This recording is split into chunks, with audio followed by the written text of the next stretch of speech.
Hello, and welcome to one more episode of the Todd and Taylor Show. I'm Todd A. And I'm Taylor Trask. Yes, and I said one more episode as though that's it, but it has nothing to do with anything. I don't know why I chose those words. So, well, we got a little off. Welcome to another episode. We've got a little off in our numbering, so it's it's a little hard to say where we are exactly at this point. We've had True. We don't even need. This is the Star Wars episode. Exactly. It needs no number. It's so epic. It is the Star Wars episode. Yeah, it lives on its own. Yeah, and we're returning to the format that we have only slightly deviated from, which is one big subject. We're tackling the whole thing. So That's what we're doing right now. Star Wars. We're doing it right now too, because as you all know, I just forgot the damn name of The Force Awakens. The Force Awakens. God, I had Attack of the Clones in my head and it wouldn't go away. That's how offensive that movie is. It haunts my memory of Star Wars. This entire episode is going to be you and I losing credibility points as we forget like minor details, But The Force Awakens comes out in less than 2 weeks now. Yeah. So it's Do you have your tickets? Not yet. I don't know which city I'll be in, so I need to sort that out probably Monday. My guess is I won't be seeing it opening night or opening day unless some miracle happens. So it'll probably be Christmas week. I'll be able to finally take a crack at it. Here's the thing. I didn't want to I want to sit where I want to sit. And if I'm not going to be at Alamo Drafthouse, which I probably won't be, I don't want to be like, the left side of the very front row. That's not going to be a good experience. I'd rather enjoy everything about the viewing. So, and we'll see. I'll see it before December's over, and certainly Christmas week if I haven't opening day. Well, I've not gotten my tickets either. Although I know what day for which I'm supposed to buy the tickets. But for me, it's arranging to have my father and my brother and myself in the same city. And what day can we see it? Like, what's the best day with all the family stuff involved, that we can break away and go see this. And my brother has also asked that his daughter, my niece, go because she is 4.5 years old and a huge Princess Leia fan. Oh, wow.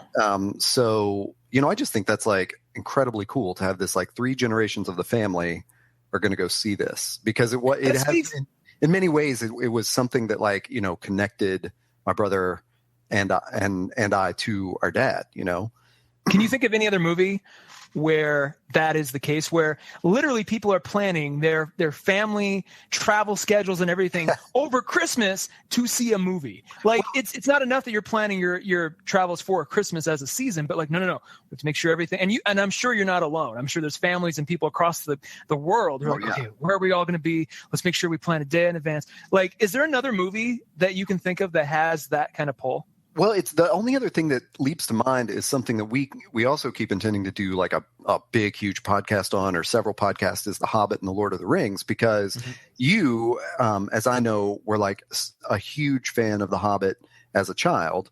The book. And right. And so I wonder, when those Lord of the Rings movies started coming out and then The Hobbit, if you were, if you had that same feeling of like, I gotta see this and connect it with the right people and all that stuff. I did. And fortunately, it wasn't so fervent though, but it was like definitely because I was in college at the time and we had a massive, basically the whole month of December was our Christmas break. So there was a lot of time to play with.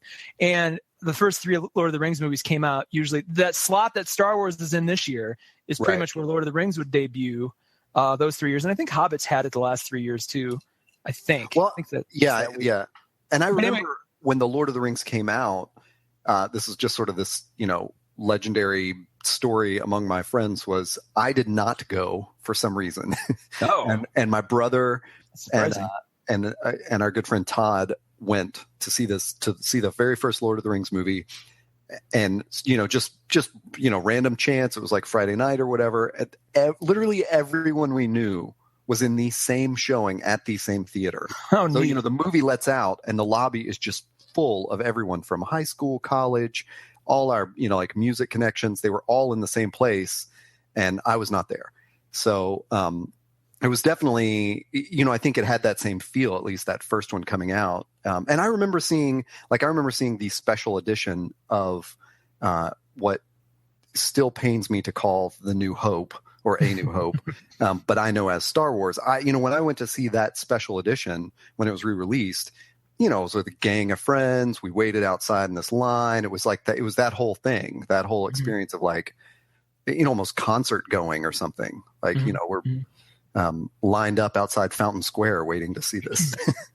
Well, so talk to me about, let's start there then, because when they did the re-releases, you know, there was a lot of fanfare for those. That was what, 97, 98, somewhere around there, because it was right before Phantom Menace came out. So it was kind of priming the pump again for those movies. But was that release of those, kind of like the re-releases, did you guys treat that like with the same sort of fervor that everybody's treating Force Awakens right now?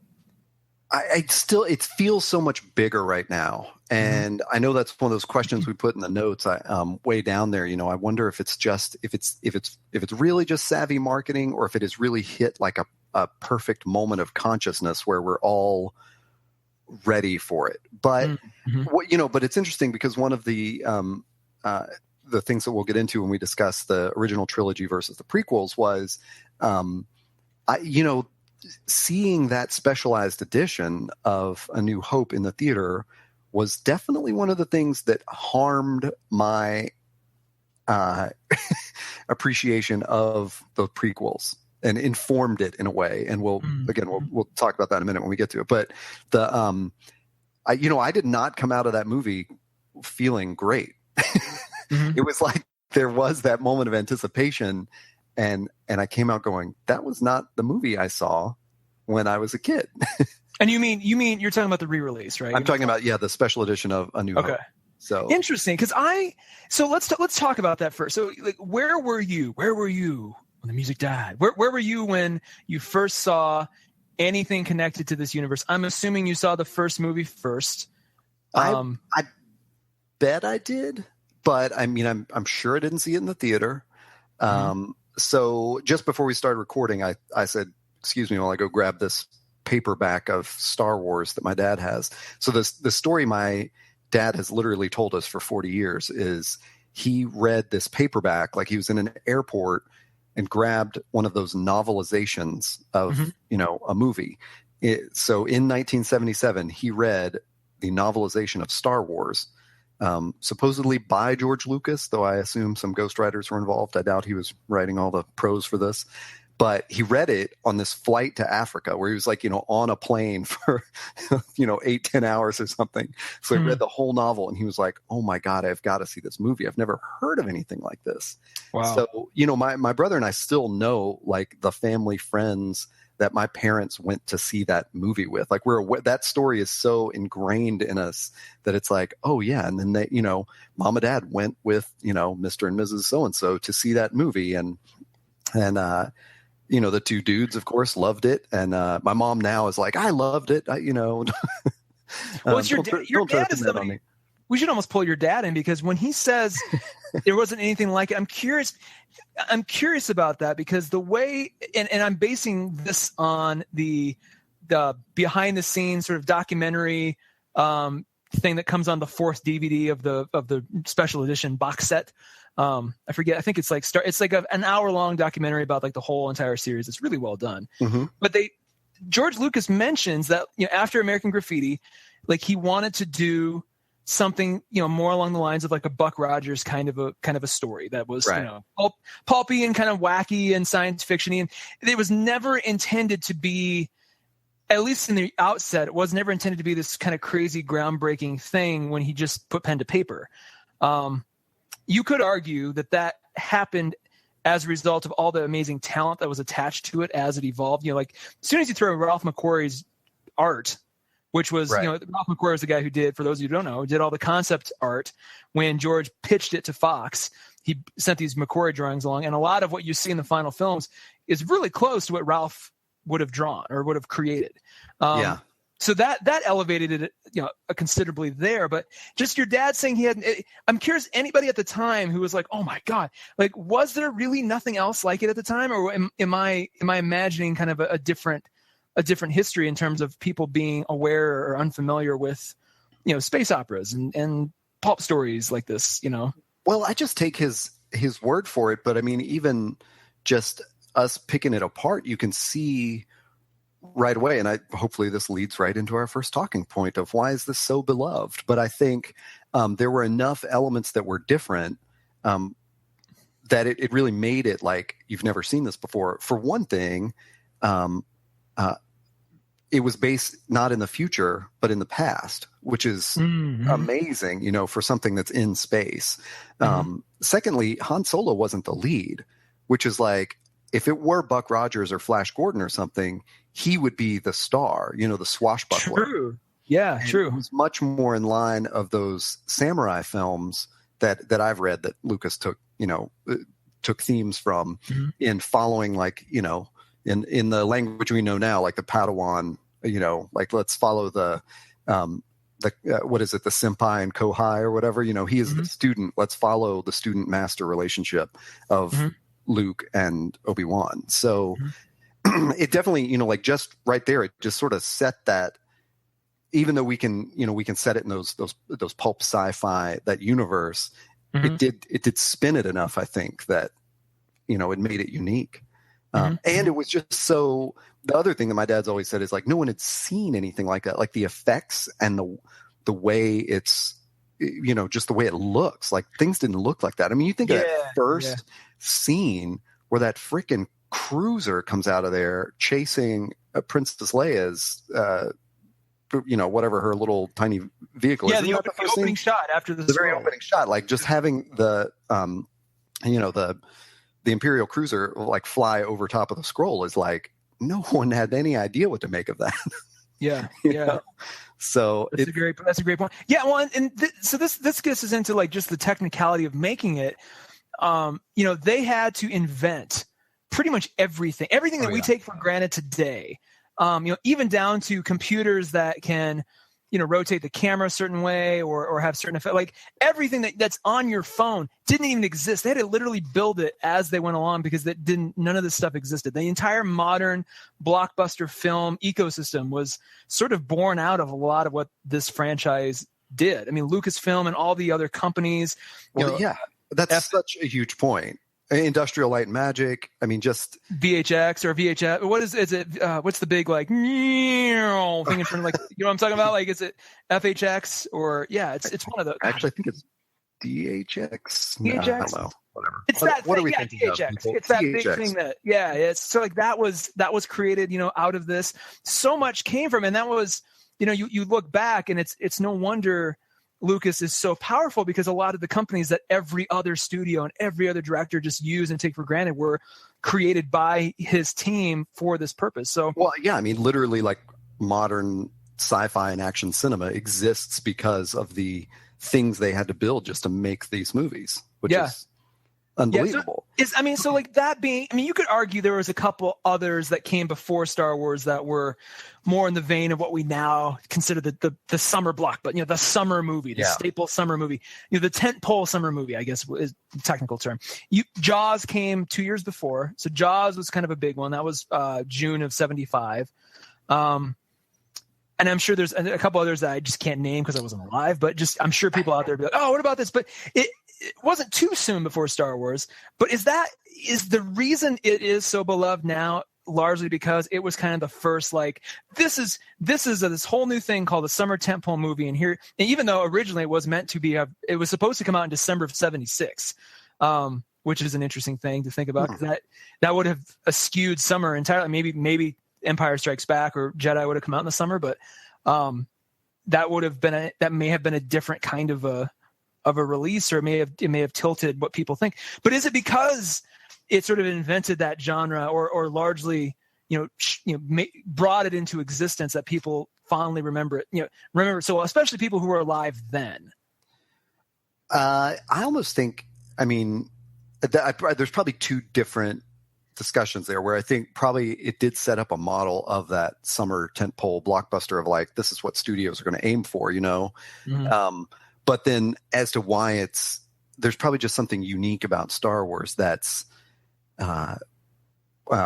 you persisted over all this time, and why it's such a huge shadow in all of our lives. Because I would think, and I don't know, because this is a generation later.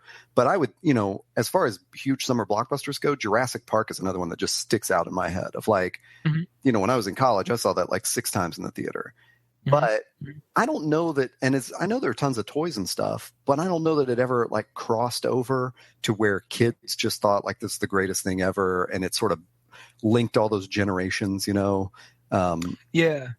I don't, and Jurassic, again, like I sort of wonder about Lord of the Rings. Like, did it do that? Was there a generation of kids whose parents had read them that, and then those movies came out, and it was like, oh, this is all we're gonna do is, play with Lord of the Rings toys and Lord of the Rings video games and watch the movies. I don't know. Star Wars had that magic, It was like, yeah. Well, I mean, let's backtrack a little bit more than too. So one of the reasons I point to this working so well is, and again, I'm pulling most of this from that. What is it? Empire of Dreams. That's the title of it. So it's Empire of Dreams documentary on the 4th DVD of the special edition DVD release. Okay. Circa 2005. So when you say 4th DVD, do you mean A New Hope? No, I mean there's the first 3 movies, 4, 5, and 6. Right. And a bonus DVD of all kinds of things, including this. And it's real. I've seen it a bunch of times, so it's like it's really well done, and everybody's fairly candid about everything. But one of the things they talk about is that George Lucas was a student of Joseph Campbell, and one of the things Joseph Campbell preaches is every story is essentially the same 7 or 8 stories. I forget however many it is, and a lot of mythology and common myths and things that you resonate with as a viewer or a reader are usually have the same formula, kind of remix a little bit, but it's usually the same formula. And sometimes storytellers will subvert that, or they'll turn it on its head, and they'll keep a little familiarity. Whereas George Lucas just outright said, I'm going to take the hero's journey and literally take that exact arc and change the names and change some locations and put it in space, but it's still that hero's journey where you have the young, the youth who feels limited by his potential or his situation. He goes and finds the wizard, and then they have this adventure, and then there's a definitive black and white, evil character, like a bad guy. There's none of this like 1,000 shades of gray. There's just like a bad guy who is after them for some reason, and as it evolved, obviously, once you got into Empire and Jedi, then it's definitely not that exactly. It takes its own turn, but that first Star Wars / New Hope movie is very much the hero's journey. And I wonder if that familiarity that's sort of baked into our DNA as a civilization, I wonder if that familiarity is a huge chunk of it. If it's like you recognize what you're seeing, but it's a new twist on it. Right. Yeah. I've read that too about the hero's journey and Star Wars, and I definitely think that's part of that. And what's slowing down my thought process now is I'm thinking like, well, when you look at some of the other early 70s, mid 70s huge movies like Godfather and Jaws and whatever I Googled about early summer blockbusters mentioned like Love Story and I think American Graffiti and stuff, but where is one of those like a real hero's journey movie? Mm-hmm. There wasn't. So that sort of the other framework that I always like talking about Star Wars is that I'm sure I read somewhere is how it's part cowboy movie and part samurai movie. Yeah.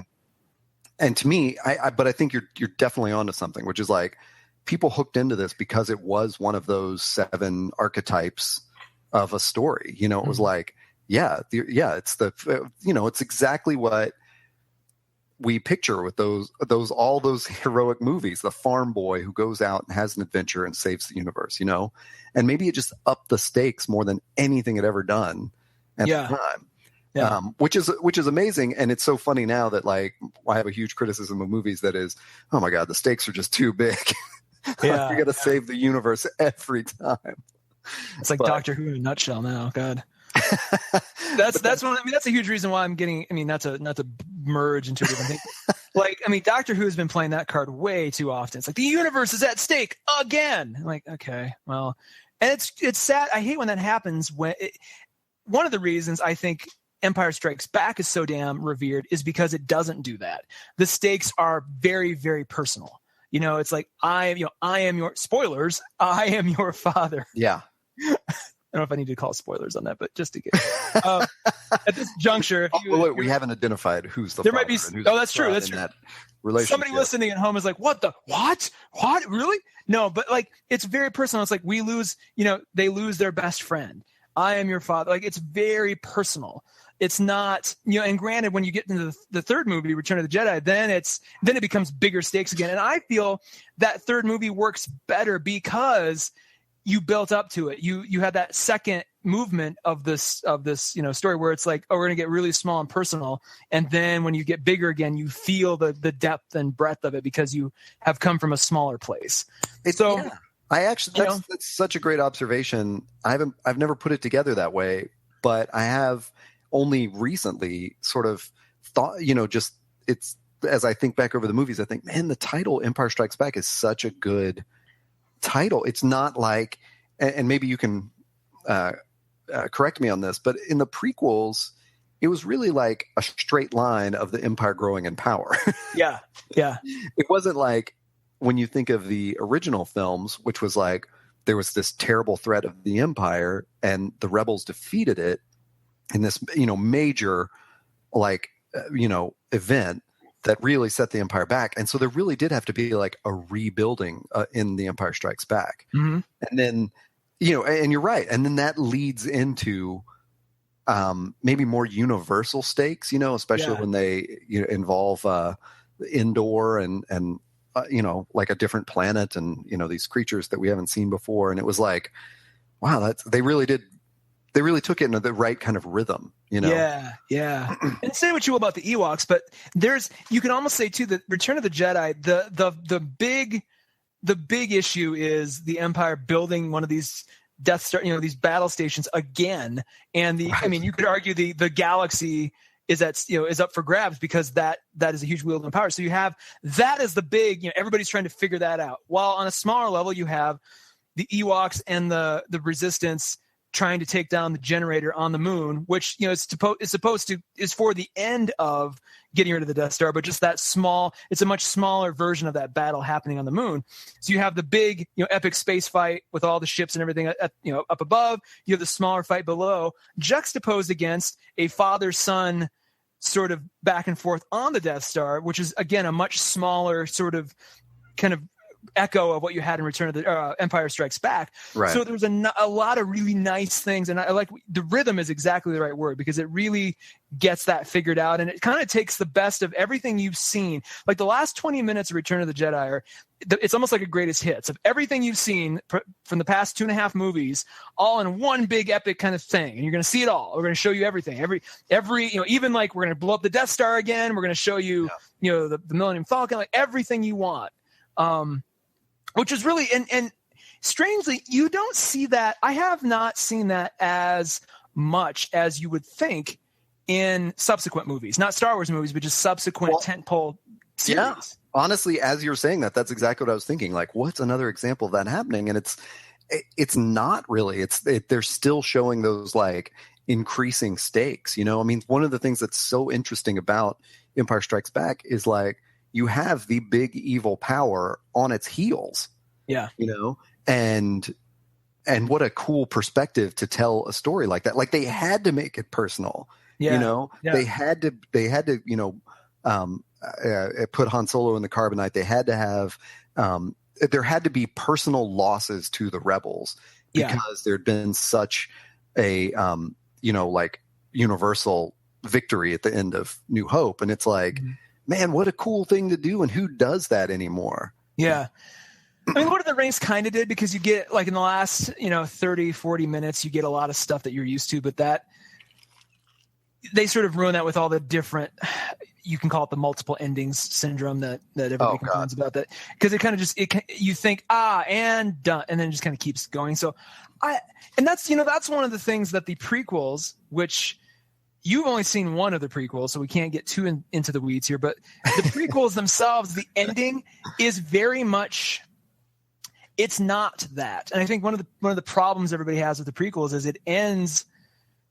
It's not supposed to end on a truly happy note because of where you leave everybody, just by necessity of the story. So I get that, but it doesn't really have the same. They could have easily taken and understood the structure of what made 4, 5, and 6 work so well together as like a full story.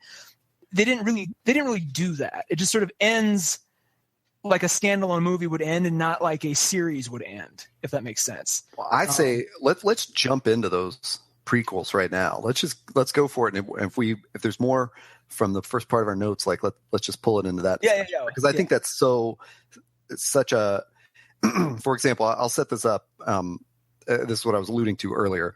There's sort of a popular narrative that like the prequels sucked and people just didn't, like the audience kind of tuned out, or people who had been fans before kind of lost it or whatever. And my response to that has been, for me, it wasn't the prequels that did that. It was seeing that specialized edition and feeling like, oh no,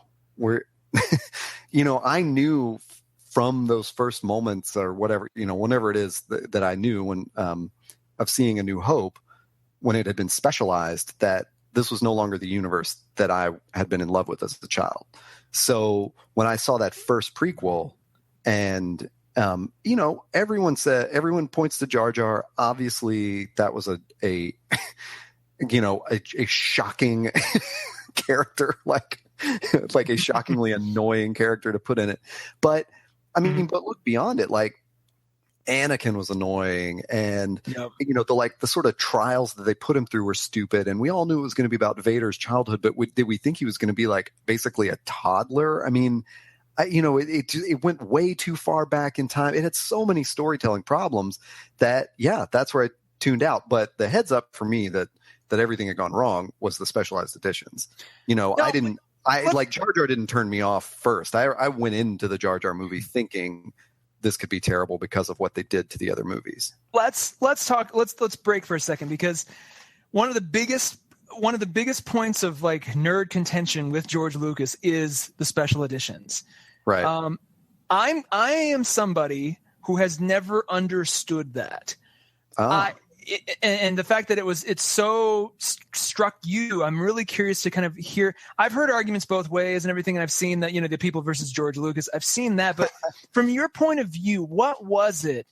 Like, was it the knowledge that this wasn't exactly the same movie? Was it the just updated sort of digitization of the look of the film? Like, what was it about it that sort of rubbed you the wrong way? Great question, because I literally just was co-ranting with another friend about this over email, and I was saying to him, like, I understand, like, first of all, there's a huge problem with the reality of preserving the original films in their original state. And when George Lucas wanted to make digital editions, upgrade it to HD and all that kind of stuff, like, he literally just didn't have film stock. It was literally, as I understand the sort of practical situation, it was easier to kind of add effects and up-res rather than rely on like a terrible print that had been, to try to fix that. It's like, it's easier to just sort of paint it digitally than work with the film. And I totally respect the idea of like an artist going in and saying, I want to sort of tweak my work. Like, I like that sort of open sourced, ongoing, let's iterate this work of art. So that doesn't bug you. Okay. Cause that's a big contention with other people where they're like, once it's made, that belongs to us and you shouldn't ever fiddle with it again. To where I'm like, that's ridiculous. But if I made it and I made it under a situation where, I mean, think about his perspective.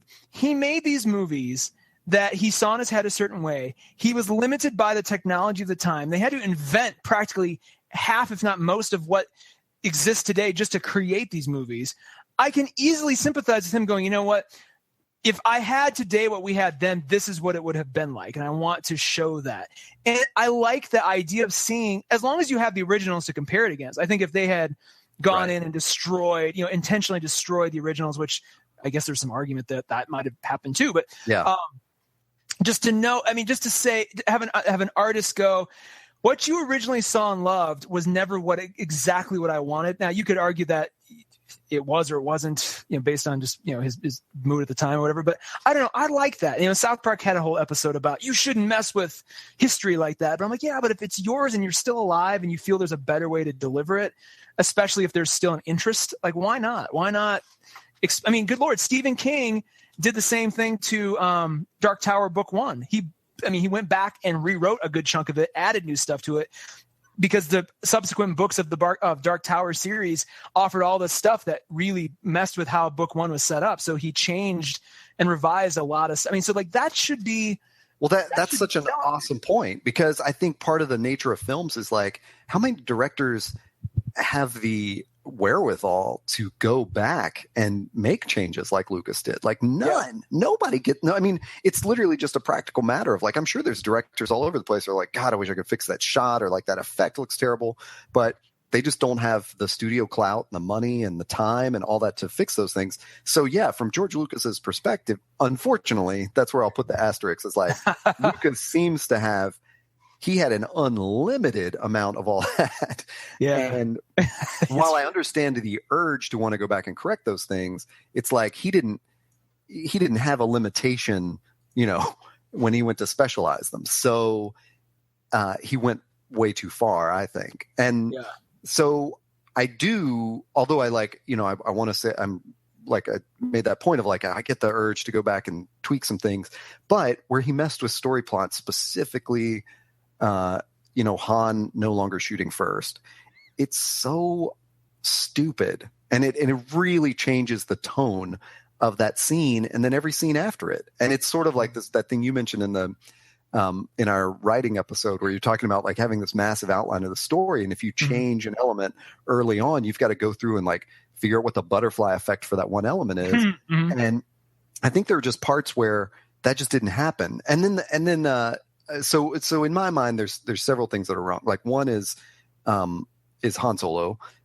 Secondly is that dumb effect they put on the Death Star blowing up. Okay. So that, I'm glad you mentioned that, because I have never understood, like, to me, you watch one and you watch the other, and like the other's way more interesting and visually dynamic and exciting. Like, and if it's just a matter of personal preference, fine, but you have to admit the updated version is more spectacular versus just sort of the simple, like, the spark explosion of the first one. I mean, am I crazy for saying that?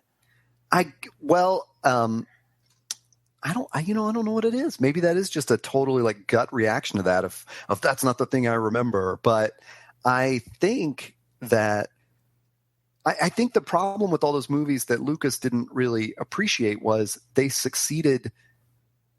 Maybe not necessarily. Like he might frame it as, well, they succeeded despite my limitations. But to us as the audience, it's like, this is like, well, I'm a fan of punk rock. Like it succeeds because of its limitations. Gotcha. Like, yeah, they did.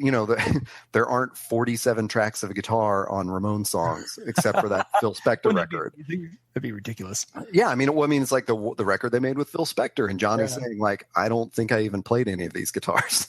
Wow. That's the problem of Star Wars. Is like you pile all that stuff on, and it's like, well, what did we actually do in practical effects? One of the most fascinating things through the 80s was these documentaries on like how they shot those scenes of the Imperial cruisers and all the space battles, like with tiny little models and like a new way of filming them, and that's just fascinating. And then just to think like you can go in and like just repaint it digitally is like, yeah, okay. So I feel like that's one part with that explosion with the Death Star is the moment where it's like, well, the practical effect and the digital effect, just totally washed out the practical effect. Yeah. And that was sort of a notice of it, And then the third scene isn't the Han and Jabba scene in that movie? Yes. And it was just so useless and stupid. Yeah, I'll give you that. Well, here's the thing, that they did film that originally. That was originally filmed. It was just it was cut. And Jabba was not the Jabba that we see. It was that's true too. A shorter dude. Yeah. And so there's a couple of like, and it just, when I saw it, I was like, this just looks bad. It just looked like things had been tacked on. Plus, there was just so much. Like I was just discussing this with my friend Todd and talking about. Wait. I ask you this: is my friend Todd like a Tyler Durden situation, or is this? Like, yeah, the other me. He's a real person. I just, like we were all born in the 70s, so we all have the same names. Of course. And we were saying that like this is to the point of it's succeeding because of its limitations, Mhm. which was those scenes on Tatooine in the original ones were so freaky. Like, Mhm. it's like just a desert. It's a whole planet that's a desert and has two suns and is hot as shit there. Mhm. And you're like, this is another world. And then when they remade it, there are robots in every corner moving and flipping around all the time. And you're like, suddenly it's not like a desolate place. Suddenly it's like they go to the cantina and it's like, well, I mean, what are you scared of? Like, there's a shitload of people here. Like, this is not, it was not the cowboy movie of like, the swing doors just swing open and you're alone. Like, you're painting this beautiful picture though that really makes me want. I think for me to get it and to not be yelled at by everybody who's like, "What are you, an idiot?" Like, I think I need to re-see the original in the original versions on like Blu-ray, so that I can actually, because it has been so long. It has been since at least 1990 that I have seen the original versions unfiddled with. So let's get into that, because there's literally only one way you can do that, and that is to torrent these editions called the despecialized edition, which is a group of editors basically are working off of each other to restore the originals with, like, put them into HD and restore them from as old a stock of film as they can. Mm-hmm. So they're doing, I guess, digital correction and stuff to make it, the best version of the film version. Mm-hmm. But there is no official release for that. So there's just no way to see there's no way to see the originals, maybe not even in widescreen format the way they were. Like, my VHS tapes are in standard format, so they're squared off. Yeah, I have never seen the wides. I never saw any of the three in theaters. I was 2 when Return of the Jedi came out. So my intro to Star Wars was first with a Han Solo blaster gun in like 1985. Like I saw it in a toy store and was like, that's cool. I knew what Star Wars was. I had never seen the movies yet, but I wanted that gun. It looked cool. And so then I saw the movie at my grandparents' house. Like, I saw the first New Hope. In my grandparents' house, we rented, I think they rented a Laserdisc. They rented a Laserdisc or VHS tape. And it was like, I remember exactly where I was sitting, like seeing it going, man, this is like, it's set with me. And keep in mind, at the time I was 4 or 5, barely 5 years old. And so I hadn't seen a lot of movies at the time to really know. But at the time, it was just like, this is, and even on a tiny little small, TV screen of the 80s, we're not talking about the big, high def LED screens we have today. Tiny little screen in the 80s, it felt like it was a big experience. Like, it just sort of took you in. Where was I going with this?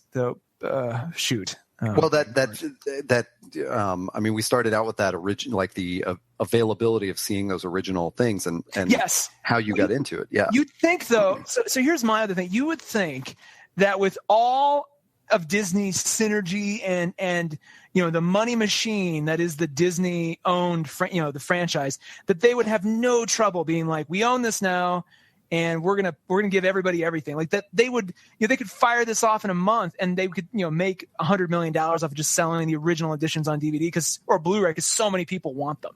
It's basically like printing money for them. I do think that there is a practical problem there, which is that they literally just don't have the film stock to do it. Like, they literally can't recreate it. And and one of the awesome things about Lucas and the Star Wars universe is, as far as I understand it, Lucas is pretty much like, put his stamp on this is an open universe. You go remix it and recreate it however you want. And so I don't think there's anything. A friend of mine raised the question of, like, the legality of torrenting these despecialized editions, and I don't think there's anything wrong with it. I think Lucas and Disney are like, hey, whatever, you changed it, it's sort of fair use. It's go ahead. Like, it's not. I don't think it's necessarily illegal to obtain them that way. It's just that Disney and Lucas they literally can't make HD, and and that's one of those things that I super respect about Lucas is, like, he said, I want the best damn version of this film, and that's what he did with the specialized editions. We may disagree, fans and Lucas, over his improvements to it, but But part of that was to bring those films into the HD era and say, Yeah. Now we've got a print that is future proof. Yeah, that's true. That's true. Which is a really cool idea. And so maybe there's no better time for me to say this. So I have now recently seen, I watched Empire with my niece and watched the, obviously like the special edition Blu-ray, and it was fantastic. And it was like, this was just in the past like 6 months, and I went, I get it. That's why he did it. Like that is why, because I have these crummy VHS tapes, and they, you play them on an HD TV, and the pixels are like an inch, wide, and watching that special edition was just like, that was perfect. And so I might, if I go back and watch A New Hope, maybe I'll have a quibble with those little storytelling points about Jabba and, Han shooting, in self-defense and stuff. But I don't think so, because I think the look is going to be so important to me, and they look so amazing. That's just it. And you give him, people give him shit all the time. I think you would hear a fraction, an infinitesimal fraction of the complaining if the original still existed to be consumed as they were, if the option was there. And I think a lot of the consternation comes from fans thinking or knowing, or some combination thereof, that George just doesn't want those out there. And so there's just like he's purposely denying them having that, whether it's logistically that way or just because of his own opinion, like, well, I don't want those out there. So the fact that I think a lot of people I think Disney buying Lucasfilm was exciting to a lot of people for a variety of reasons. One of which was, okay, if anybody's going to get this out the door for us, it's going to be Disney, because they're going to A, want to make the money on it, and B, why not? Like, what, they have nothing to lose. Other than just, the time it takes to make sure the prints are there. The other thing I heard, the urban legend is that when they were making the specialized editions, the stock they had, at one point, the original films as they were existed, and they had to cut those apart and mess with them to make the special edition, so that there is no longer, because of the special editions, there is no longer original, truly, the original film stuff, doesn't exist anymore as it did. Like, they have to piece it back together through all these different versions just to, if Disney were to do it, they'd have to do it. I don't know if that's true, but that would be interesting. That would cast a whole new shadow on my appreciation for, the artist tinkering, if it's like, in doing so, we're going to just destroy the original, so that it's, because who cares? I'm like, well, no, I agree. And I've heard that story too. And it definitely taints any appreciation of it. I mean, that's just like, if they could, like, if somehow we found out, like, if next year they could take the Mona Lisa, for example, and digitally re-render a 3D, high def, vivid, lush version of the Mona Lisa, that you could walk into a room and 360 degrees walk around the painting and see this woman, and her hair is like, kind of, it might be, a breeze might be blowing her hair just a little bit. She's still striking the same pose, but she might blink or look at, something about it is just incredibly interesting. And that's how you appreciate the painting now. Like, that would be great, as long as that original painting still existed as it does, that you could go, oh, here's the new experience, but we can still see the old one. There it is. Cool. So I think, just especially with today's culture being so versatile in their consumption, like, you and I may love the same exact song, but I love the acoustic version and you like the hard rock, hard edge version of it. It's like, but it's the same song. But having those options is important, I think, for the consumption of art. Yeah, you just caused me to have the craziest connection. So remember they did all these Beatles releases in the mid to late 90s, where there were these 3 big volumes of like all these unheard tracks. Do you remember those? A little bit. Yeah. That happened literally at the same time that that a bunch of the Star Wars stuff was going on, because I was working in a Blockbuster Video, and one of the guys that worked with me ran his own comic book store that sold used videos and laser discs and stuff. And he was a huge Star Wars fan. And, we had this thing of the order came through of we're replacing all the Star Wars videotapes at midnight. Like the store is going to close and we've got new tapes to roll out. So the old ones immediately become available for employee purchase. And so this one guy, like, you know, it was like the clock struck midnight and he shows up at my register with like all three of the movies. And he was like, they're never going to make this again. It had the original artwork on it and all that stuff. It had been rented a billion times. So I'm sure the stock was terrible on the VHS, but you know, he wanted that original.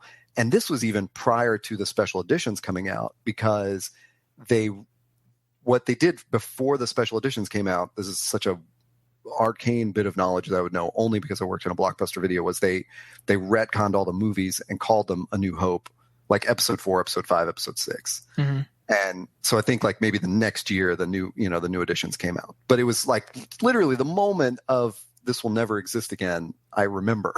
Mm-hmm. And then the other big, huge thing at that time were these Beatles re-releases, which is just driving me crazy that I can't remember what they were called. So I'm frantically Googling them to see if I can find them. But but it's really interesting to think of that, like in parallel, you know, of like, yeah, there's, when music comes out, we're used to having, well, there's John Lennon's Imagine, the naked edition of it or whatever. Mm-hmm. I mean, there's Let It Be, I guess, maybe the whole Let It Be record they remastered as naked without all the orchestration.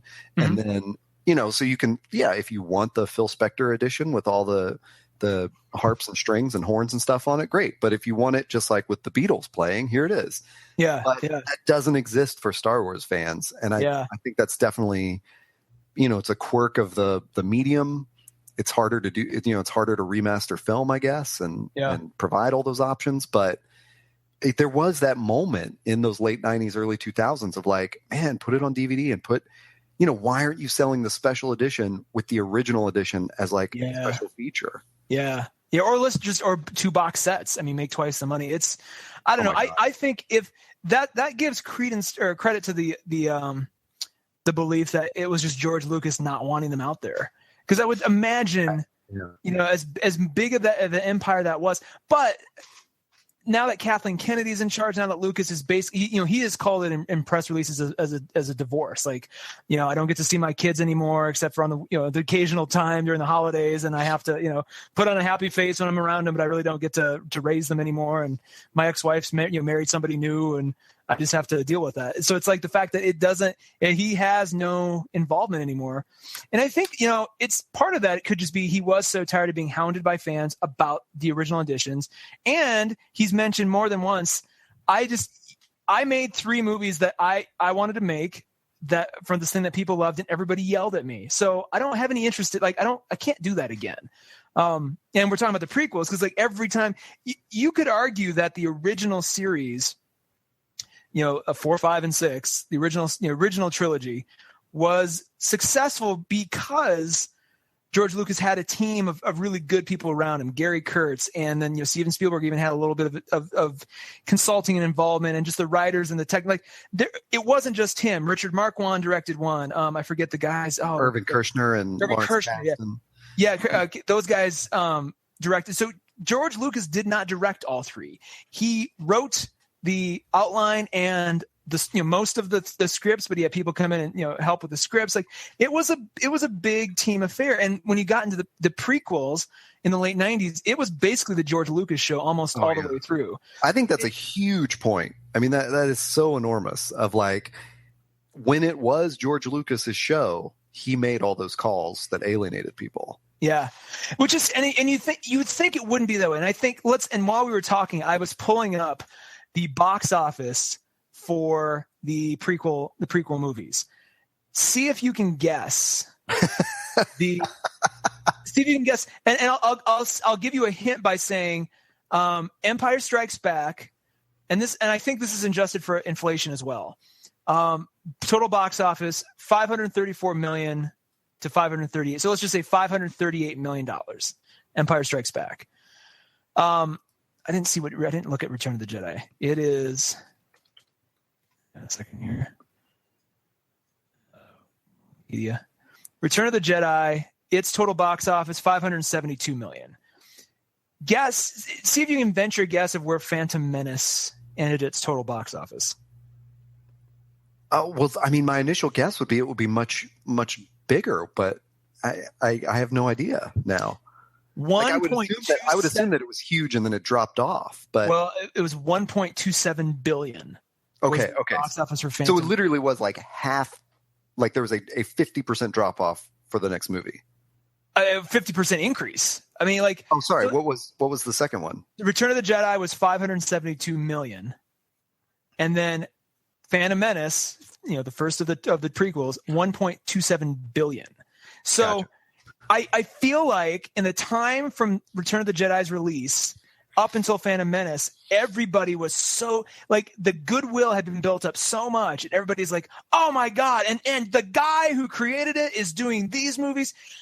And I remember distinctly where I was when that first trailer for Phantom Menace came out, and all you see is kind of that meadow sort of hillside with the green grass on where does Amidala from? What's Coruscant? Naboo. God, not Coruscant, Jesus. Naboo, yeah. So you see the Nabooian fields, and all of a sudden, like these giant sort of rover ships kind of, hover over, and the droid army starts marching over. It was a really cool visual, and everybody's like, oh my God. And then I think everybody saw it, and it, everybody, as soon as Misa here popped up, it just, everyone's like, oh, really? And then as each moment kind of unfolded, I remember having the same reaction myself, going, I don't know, man. This is something. There was almost two movies. There was the kick-ass Obi-Wan Kenobi origin story where Darth Maul was badass and everything about that worked really well. And then there was the Anakin Skywalker, Jar Jar Binks, like, ugh. And it just, I don't know. But so I bring this up because guess what the box office was for Attack of the Clones? So we're starting with 1.27 billion for Phantom Menace. Guess where we went? Movie number 2. Well, I looked it up. So I can't guess. Peter. Well, because that's where I thought you were going with that when you asked me that question. I thought we were leading into the next one. So yeah, it doubles from Jedi to Phantom Menace, and then it's like then it like gets cut in half or something. Basically, or worse. It's cut in half. $649 million. I mean, let's be honest. Still a massive, massive success in terms of the overall scheme of things. But when you look at the people who went, and camped out and went 2 or 3 or 4 times to Phantom Menace, don't have that as much on Attack of the Clones. And right. Then you get to Revenge of the Sith, and it starts to go back up again, 848 million total box office for Revenge of the Sith. I'll argue that's because word of mouth much stronger on Revenge of the Sith because it's a much stronger movie. Attack of the Clones is the weakest of the 3 by far. And I think a lot of people were just like, stay home. Or didn't go a second time. Whereas I think you get to, I honestly think that the repeat viewings is a lot of what drove Phantom Menace and also drove the higher Revenge of the Sith numbers, just because people would go, oh, that was pretty good. I think a lot of people went 2 and 3 times on Phantom Menace just because it's like, why not? Like, yeah. And I think some people honestly saw it and were like, I got to see it again. Maybe I'm just not getting it. I'm going to see it again. I was so excited. Yeah. Maybe my and they saw it again. They're just like, maybe I got to see it the third time. I'll see it one more time, and then and I think they're just trying to kind of like stave off the sting of it being not what they expected it to be. Well, and I think, the other impression that I've always carried, and I don't know if this is like if I read anything about this or if, I don't know if I have any actual evidence to prove that this is true. But what I've always sort of felt to be true was that during the re-releases of the special editions and, in the run up to Phantom Menace and then the introduction of Jar Jar and the whole, Naboo, like fish people or whatever, like it was, I felt like there was just sort of an acknowledgement that like on the part of George Lucas and the Star Wars community that these movies are for children. Yeah. I guess I don't know what animated series were out at the time. If there even were any, but I just remember it being like, oh, that's where we're going with this. Do you think let me ask you point blank, do you think the first 3 movies were aimed at children as deliberately or had that feeling to them? No, because the impression I always took away from those as I grew up was, there's a real big change in Jedi, like that it is obviously for children. you know. And even like if you look back at it, I don't think it is obviously for children, but I just think that, you know, the cute Ewoks, or the magic bears, as a friend's child calls them, they're just like, you know, it was just kind of like adorable and fuzzy, and it was like, oh yeah, these are for kids, you know. Like my brother had the Ewok Village toy, you know, and but even the Ewoks, because that's the argument I always hear about Jar Jar. Is like, oh, Jar Jar is no different than the Ewoks. The Ewoks were just as child friendly. I'm like, yes, but the Ewoks had their own language. They had an ethnicity. They were treated, even though they were cute, they were treated like a tribe of like another race, like another. Yeah. And that there was something kind of legitimate to that, whereas Jar Jar's running around with an English accent going, Misa crazy, and obviously borderline racist accent when you compare it to, like, it's just, and that sort of, in fact, I don't believe, correct me if I'm wrong, you've seen Phantom Menace, are there any aliens are there any aliens at all that don't have an English like an English speaking voice? Like even remember when such Anakin, a good idea, because even Greedo doesn't even speak to Han in English, does he? No, like he comes in and it's like a bunch of like just you don't understand what this language is he's speaking, but Han answers in English. Yeah, and it's subtitled for us, or I mean, when it is.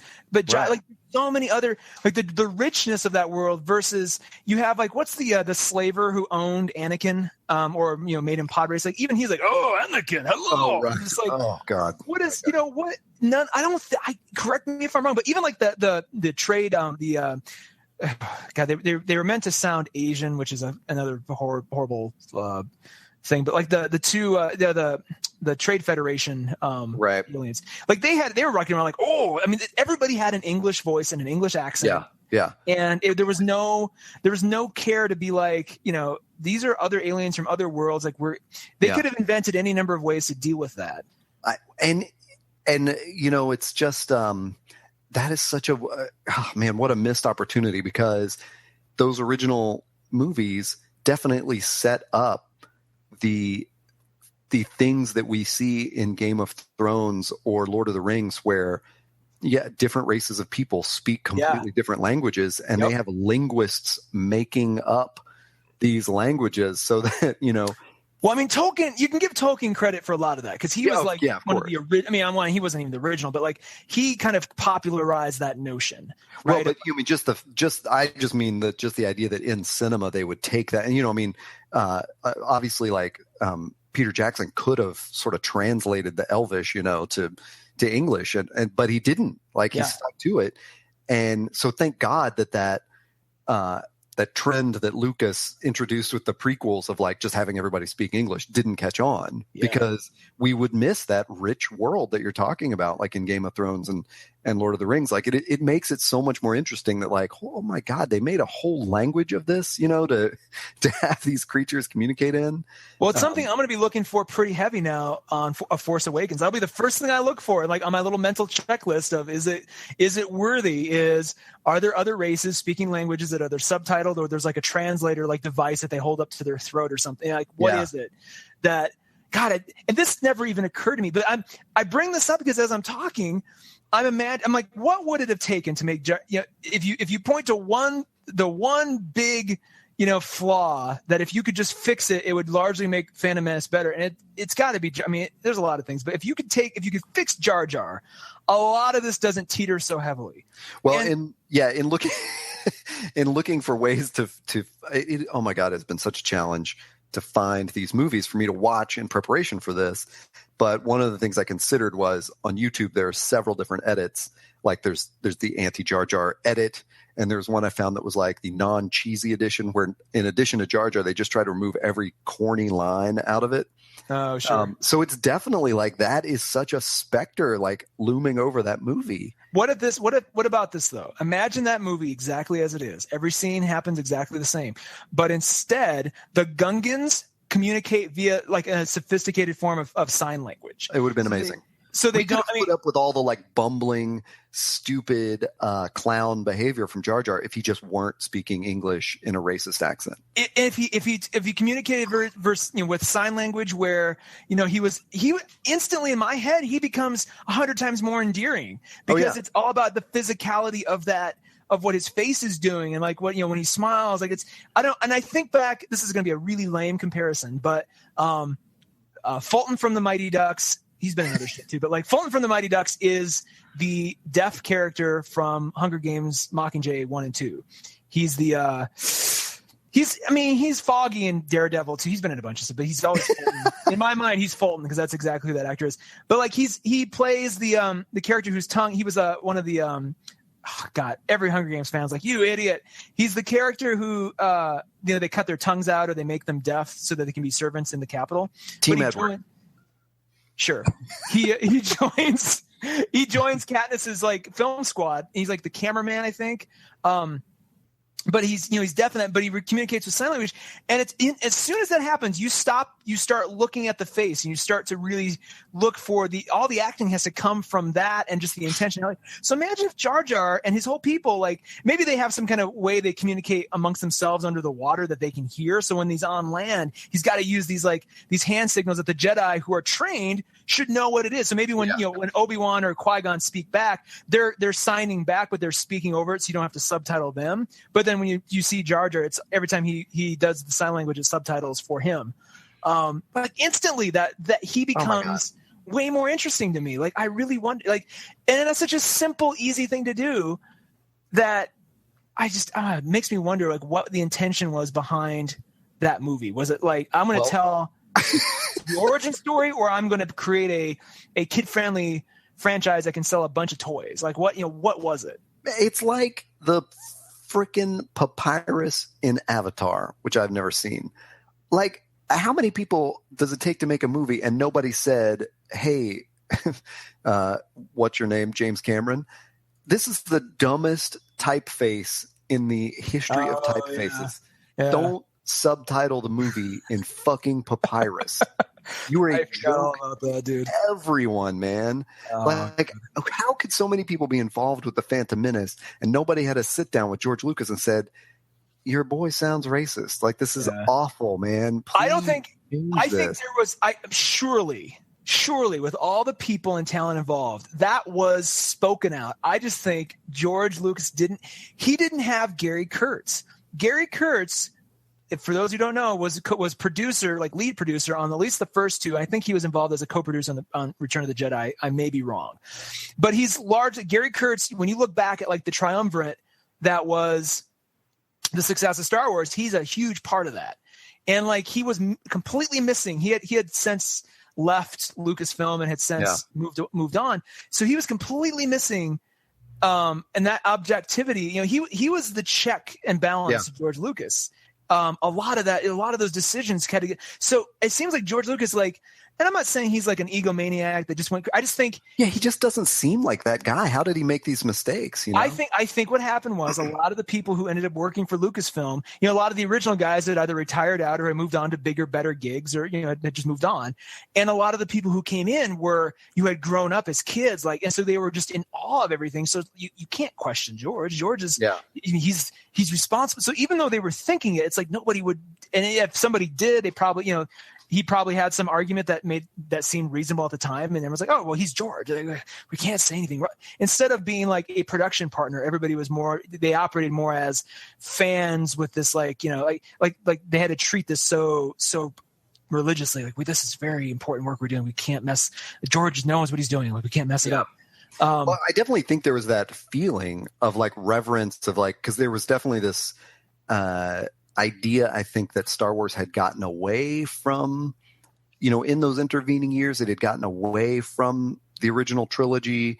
It had become more of a merchandising label and stuff like that. And so there was this feeling of like, oh, Lucas is coming back. Like, he's doing it all. So there was definitely like a deference to him. You just knew from, again, just from the latitude that they gave him to rework all the original films. And no studio, Fox was never going to tell him no to anything. Right. Are you kidding me? They're like, do whatever you want. Money. Yeah. Oh God. Yeah. So there's nobody at the studios like, I don't know, George, maybe we shouldn't, like, I mean, never. Which is,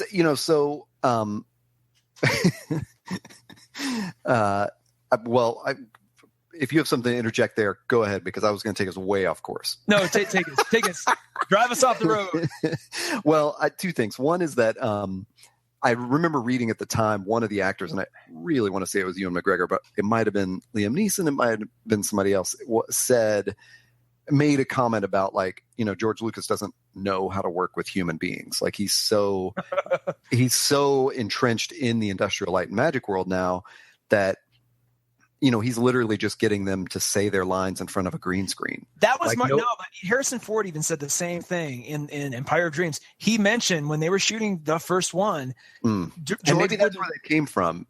George wouldn't direct. Well, he would just be like, you just like do that. It's on the page. And then Harrison's like, oh, I can't. I mean, this is a guy too who's still early in his acting career, so he didn't quite have the chops he does now. So it's like, when he was legitimately asking Lucas for direction, like, hey, what, and George is just like, well, just say the line. His only direction would usually be faster and more intensity. Like that would kind of be his go-to direction. So it's like, it's no wonder he never really, and he didn't direct anything in the meantime. Let's keep that in mind, folks. He produced a hell of a lot. He produced Indiana Jones and all these things, but he never directed. I think he directed Howard the Duck. Did he? Oh, did he? I thought he produced that too. Hang on.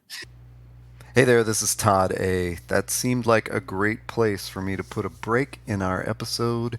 We're just going to call that part 1 of the Star Wars discussion, and we're going to pick up tomorrow with part 2. We got another long chat ahead of that. So just however you listen to this podcast, whether it was on our website, which is toddandtaylor.com, or on my website, which is heytodda.com, or on Taylor's website, which is taylortrask.com, tune in again tomorrow and get the next part of this episode and listen to us every week or month or whenever we end up putting these things out. That would be great. We'll catch you soon. Bye.